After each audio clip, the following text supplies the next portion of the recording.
বালিগঞ্জ কেন্দ্র থেকে বিজেপির প্রার্থী হয়েছেন শতরূপা।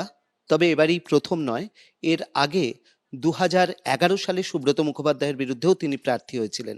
শতরূপা, আপনার থেকে যেটা জানতে চাইবো যে এবারে শোভনদেব চট্টোপাধ্যায় একদিকে যেরকম রয়েছেন পোড়খাওয়া রাজনীতিবিদ, তার পাশাপাশি বামেরা যাকে দিয়েছে আফরিন শিল্পী, একদম নতুন মুখ, লড়াইটা কিরম ভাবে দেখছেন?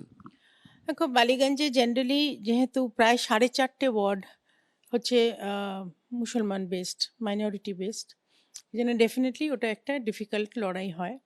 কিন্তু এই মুহূর্তে যাদের সিপিএম যাকে দাঁড় করেছে, আমি তাকে চিনি না, মানে মুখও দেখিনি কোনোদিনও। আমার মনে হয় না ওখানে খুব একটা ফ্যাক্টর হবে বলে।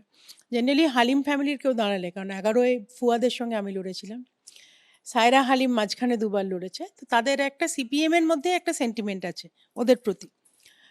এখানে একে আমি জানি না সেই সেন্টিমেন্টটা কতটা কাজ করবে এবং বাম কার্যকর্তারা কতটা তাদের হেল্প করতে পারবে। কিন্তু সিপিএম জেনারেলি ওই মানে মুসলিম ভোট খানিকটা কাটে। কিন্তু আমি সেফোলজির মধ্যে না গিয়েও যদি বলি, লড়াইটা কিন্তু শোভনদেব চট্টোপাধ্যায় আর আমার মধ্যেই হবে। এবং উনি অত্যন্ত সিনিয়র একজন ভদ্রলোক, ভদ্রই বলবো। কিন্তু আফটার অল তো সেই রাজ্য সরকারের প্রতীক, উনি রাজ্য সরকারের অন্যতম মন্ত্রী। তো যেটা যেখানে পশ্চিমবঙ্গের মানুষ ঠিকই করে রেখেছে যে এবারের নির্বাচন তৃণমূলের বিসর্জন। শোভনদেব চট্টোপাধ্যায় হয়তো ব্যক্তিগতভাবে অনেক কাজ করে থাকলেও এবার কিন্তু সেন্টিমেন্টটা এমন যে সরকার পাল্টাবে। ইনফ্যাক্ট তুমি 2011-র কথা বলছিলে, তখনও সেন্টিমেন্ট ছিল যে সরকার পাল্টাবে। এখন পার্টি মনে করেছে এরকম একটা টাফ জায়গায় আমাকে দেবে, আমি সেই আদেশ শিরোধার্য। লড়াইটা তো লড়বো, সলিড লড়াই হবে, টাফ ফাইট হবে। শোভনদেব চট্টোপাধ্যায় রয়েছেন, কিন্তু একটা তো কাজের নিরিখে লড়াই হয়। আগে যিনি ছিলেন বিধায়ক, একসময় তিনি আপনাদের দলেও ছিলেন, বাবুল সুপ্রিয়। মানে কি নিয়ে আপনি মূলত প্রচারে নামবেন? যে আপনাকে তো বিধানসভা কেন্দ্রিক বলতে হবে যে এই বিষয়গুলো খামতি থেকে গিয়েছে বা এইগুলো আপনারা করবেন। অর্ণব 15 বছর ওখানে তৃণমূলের এমএলএ, সুব্রত মুখার্জির মতন একজন মানে লেজেন্ড প্র্যাকটিক্যালি। সুব্রত মুখার্জি মৃত্যুর পরে ওখানে বাবুলকে দেওয়া হলো। বাবুলকে কেউ চোখে দেখেনি। সুব্রত মুখার্জি একটা সেন্টিমেন্ট ছিল, সবাই ওনাকে ভালোবাসতো। একডালিয়ার যে পুজোটা, সেই সব কিছু সব ঠিক আছে, কিন্তু অ্যাকচুয়ালি বালিগঞ্জে কোনো উন্নতি হয়নি। বালিগঞ্জ মানুষের ধারণা যে পশ এলাকা, কিন্তু পশ এলাকাটা ওই 7টা ওয়ার্ডের মধ্যে বোধহয় 1.5খানা ওয়ার্ড হচ্ছে পশ, কিন্তু বাকি যেগুলো সেগুলো সেইখানে বস্তি, এবং বস্তিতে এখনও রানিং ওয়াটার নেই, এখনও প্রপার টয়লেট নেই, এখনও তারা ওইরকম মানে লিভিং কন্ডিশনস যে কত খারাপ তোমাকে আমি বলতে পারবো না।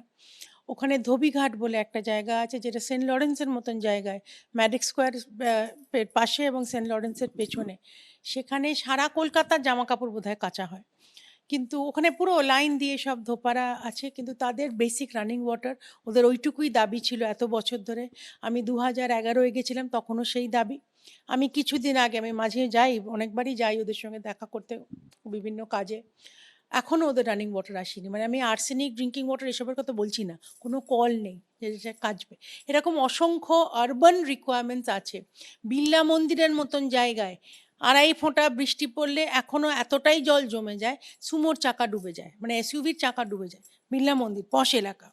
তুমি যদি ওইদিকে যাও, মানে মল্লিকবাজারের ওপারে, মেনলি মুসলমান এখানে থাকেন, কিন্তু তাদের সেই 2011-এ তারা যেরকম ছিল, এখনও তারা ওই রকমই আছে। আমি একজন ট্যাক্সি ড্রাইভারের সঙ্গে আমি আসছিলাম, পার্ক সার্কাস যাচ্ছিলাম, সে ভেতরের গলি দেখে আমি এখনও 15 বছর পর আমি আতঙ্কিত, মানে কোথাও কোনো উন্নতি হয়নি।